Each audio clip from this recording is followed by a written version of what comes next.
Bonjour à tous, dans cette vidéo nous allons voir comment installer Vim Backup et Réplication donc sur un serveur. Donc ce serveur va être composé de, donc sur une machine virtuelle qui va être composée de 2 vCPU, 4 Go de mémoire, donc j'ai mis de la mémoire en dynamique, elle peut varier de 1 Go à 4 Go, hein, c'est pour un lab, après c'est à vous de dimensionner correctement la taille de la mémoire en fonction des besoins. J'ai déployé un Windows Server 2016 dans un disque virtuel de 60 Go qui lui aussi est en dynamique, mais il peut aller jusqu'à 60 Go. Et j'ai prévu un disque virtuel supplémentaire de 20 Go pour les binaires de Vim Backup et Réplication. On va maintenant passer à la démonstration de l'installation de Vim Backup et Réplication donc sur le lab. Pour cette démonstration, j'ai téléchargé l'ISO de Vim Availability Suite 9.5 Update 2, donc cette ISO comprend Vim1 et Vim Backup et Réplication. Comme vous pouvez le voir ici, j'ai bien ma deuxième partition de 20 Go qui est montée, où je vais héberger donc mes binaires de Vim Backup et Réplication. Donc je cherche juste, c'était là, les 20 Go d'espace libre. Donc je vais monter mon ISO, et je vais lancer le setup.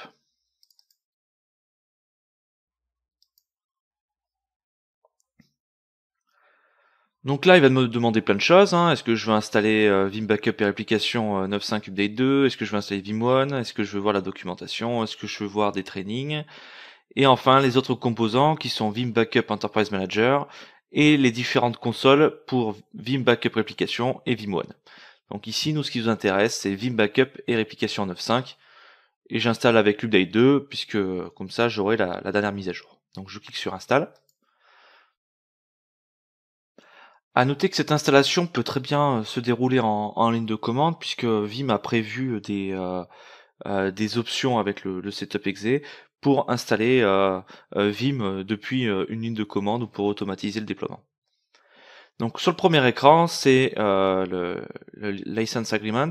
Donc je vais l'accepter, sinon je peux pas utiliser le produit, c'est bête, et je vais arrêter la formation maintenant du coup. Donc j'ai préféré plutôt l'accepter. Là, on me demande une licence pour Vim Backup Réplication. Pour le moment, je vais rien renseigner, je vais le laisser en free edition et dans une prochaine vidéo, je vous montrerai comment gérer les licences sur Vim Backup et Réplication. Donc je fais Next. Il me demande qu'est-ce que je veux installer comme produit. Donc évidemment, je vais installer Vim Backup Réplication, le backup catalogue et la console. Il n'y a pas le choix, on peut pas l'installer, on peut pas installer celui qu'on veut, il faut installer les trois à la fois. Par contre, je vais pas l'installer sur le D. Sur le C, pardon. Je vais l'installer sur le D. Donc je vais suivre le même arborescence qui est indiqué là. Donc je vais faire un nouveau répertoire, ça s'appelle Program Files. Puis un nouveau répertoire qui s'appelle Vim. Puis un nouveau répertoire qui s'appelle Backup en Réplication. Donc je fais Next.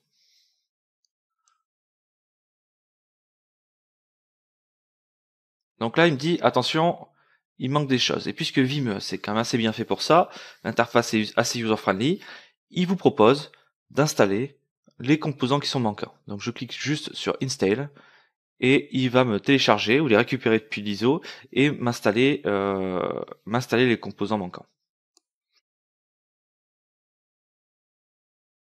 Voilà, une fois que les composants sont installés, tout est passé et vous pouvez appuyer sur Next. Alors maintenant, vous avez plusieurs choix. Soit vous laissez l'installation par défaut, donc ça veut dire que pour l'emplacement du vPower Cache par défaut, ça sera ici, pareil pour le catalogue, pareil pour le compte de service, pour la base de données, etc. Soit vous souhaitez changer ces paramètres. Moi c'est mon cas, je ne souhaite pas par exemple installer un serveur SQL sur mon serveur Vim, puisque je risque d'avoir une grosse infrastructure, et je préfère déployer donc ma base de données sur un serveur dédié. Donc je fais Let me specify different settings. Sur cet écran, il me demande quel compte de service je veux utiliser donc pour mon service de Vim Backup et Réplication. Donc par défaut, il est recommandé d'utiliser Local System, mais moi dans mon cas, je vais utiliser un compte de service nominatif, enfin un compte de service dédié, parce que je vais utiliser une base de données qui ne sera pas sur ce serveur, et j'utiliserai ce compte pour me connecter à la base de données. Donc je vais spécifier ce compte de service, donc c'est un compte de service du domaine, qui s'appelle SA BCK SVC. Je saisis le mot de passe. et je fais suivant. Et là, il me dit, attention, ce compte doit être membre du groupe local.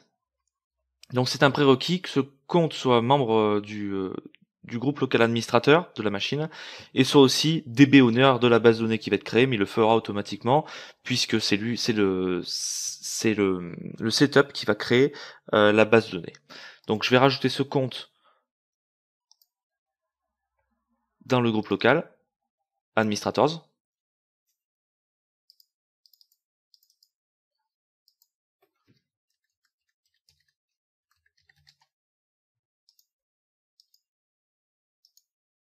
Et normalement ça devrait fonctionner. Sur l'écran suivant, il va me poser des questions au sujet de la base de données de Vim Backup et Réplication. Donc par défaut, il va installer une nouvelle instance SQL Server en local sur le serveur. Ou alors on peut utiliser une autre instance SQL et c'est ce que je vais faire. Donc mon instance SQL s'appelle aag01.amcloud.net. Derrière AAG01 se cache en fait un groupe de disponibilité et dans ce groupe de disponibilité j'ai deux nœuds SQL en haute disponibilité. Donc on va le voir à la fin pour la configuration de la base de données pour la mettre dans le groupe de disponibilité. Je vais utiliser le compte de service pour se connecter à SQL Server et je vais faire suivant.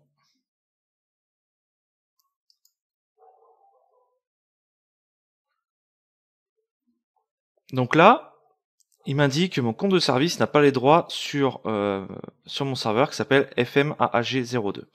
Donc sur mon serveur VMSQL02 de l'instance FMAAG02, pardon. Donc ce que je vais faire maintenant, c'est que je vais rajouter ce compte avec les bonnes permissions sur ce serveur-là. Me voilà dans mes deux serveurs SQL.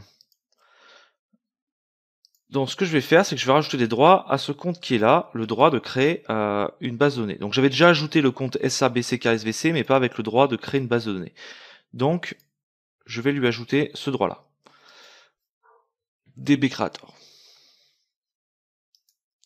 Donc je vais retourner sur mon serveur.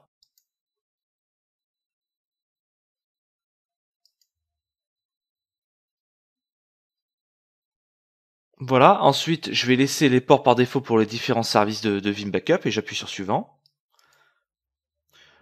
Ensuite, il me demande où est-ce que je veux mettre l'espace de vPower NFS. Bon, on en parlera plus tard dans une prochaine vidéo de ce service-là. Je vais le mettre sur le D parce que je n'utiliserai pas ce serveur comme repository vPower NFS. Donc je vais quand même le mettre sur le D. Je vais créer un répertoire que je vais appeler Vim. Et dessous, je vais appeler vPower NFS. Et enfin, il me demande un emplacement pour le catalogue. Le VBR catalogue contient en fait les index des fichiers contenus dans les machines virtuelles protégées. Lorsque vous allez créer un backup, vous avez le choix d'indexer le contenu de la VM pour accélérer les recherches de fichiers. Et donc ces index-là seront dans le catalogue folder. Donc en bonne pratique, je vous dirais, ce répertoire, il faut le mettre sur un volume dédié. Moi, je vais le mettre sur le D. On va voir après comment on peut déplacer ce VBR catalogue.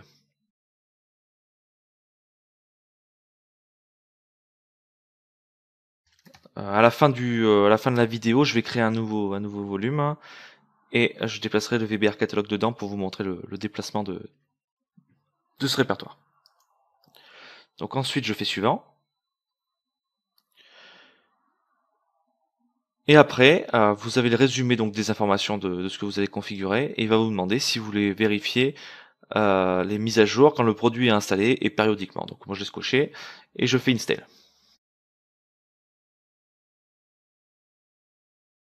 Voilà, à partir de ce moment-là, Vim Backup et Réplication 9.5 est installé, donc il n'y a plus qu'à cliquer sur Finish. Et il vous demande si il faut redémarrer, donc oui, on va redémarrer. Pendant le redémarrage du serveur, je suis retourné sur mon serveur SQL, enfin sur mes serveurs SQL, et on va voir qu'il y a une nouvelle base de données qui s'est créée, qui s'appelle Vim Backup. Donc on va ajouter cette base de données au groupe de disponibilité. Donc pour ce faire, je vais regarder si les transactions log sont à full.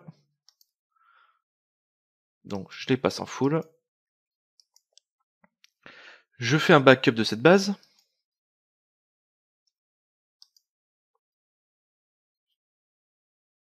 Voilà, ici. Et maintenant, je vais l'ajouter dans mon groupe de disponibilité.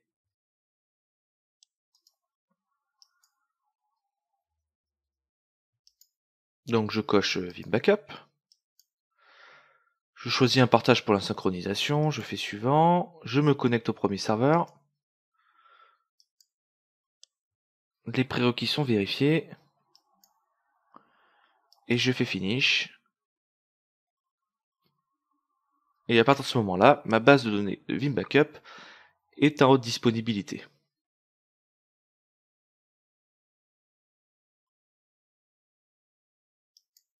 Donc si je vais rafraîchir le nœud numéro 1, Vim Backup est bien synchronisé. Ok. Donc je vais retourner sur mon serveur de Vim Backup et réplication. Tout à l'heure, je vous ai dit qu'on pouvait déplacer le répertoire VBR Catalog que j'ai créé sur le D, ici. Pour ce faire, il faut ouvrir le registre.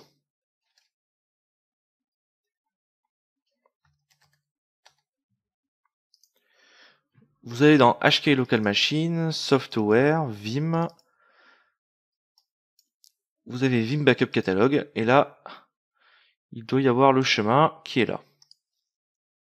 Donc en changeant ce chemin-là, vous changerez l'emplacement du catalogue. Donc il faut d'abord arrêter le service de Vim, changer ce répertoire et le redémarrer. Donc dans un premier temps, je vais rajouter un disque à cette machine virtuelle de 100 Go. Donc je vais sur ma VM et je vais ajouter un disque en dynamique. Je vais l'appeler VBR Catalog.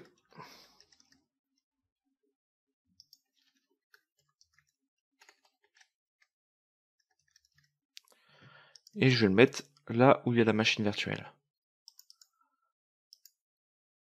Voilà. Et un disque de 100 Go.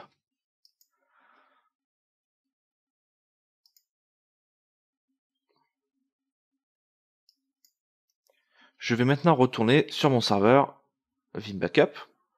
Donc, je suis de nouveau de retour sur mon serveur Vim Backup. Je vais ouvrir ma console de service et je vais arrêter le service de Vim.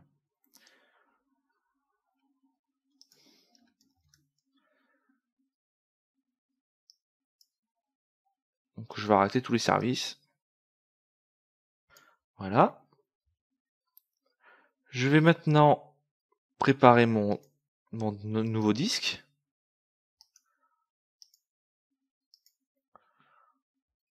Je vais zoomer un peu pour que vous y voyez plus clair.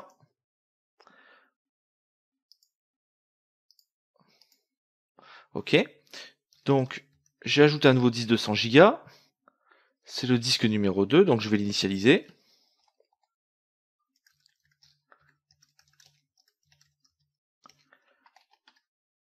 Et je vais créer un nouveau volume dessus.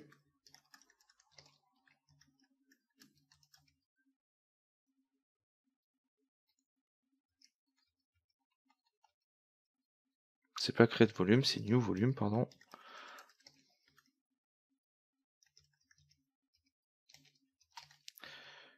Je vais l'appeler VBR Catalog et je vais mettre en lettres le E. Voilà. Maintenant, je vais dans ma clé de registre. Je vais changer la lettre par E. Évidemment, il faut créer ce répertoire.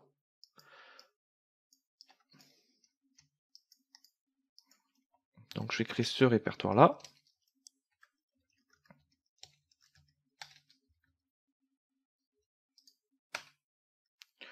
Voilà. Donc, sur mon E, maintenant, je dois avoir Vim VBR Catalog. Il ne me reste plus qu'à redémarrer mes services. Et ça va fonctionner. Voilà. Et je dois pouvoir maintenant ouvrir Vim Backup et Réplication sur ce serveur-là.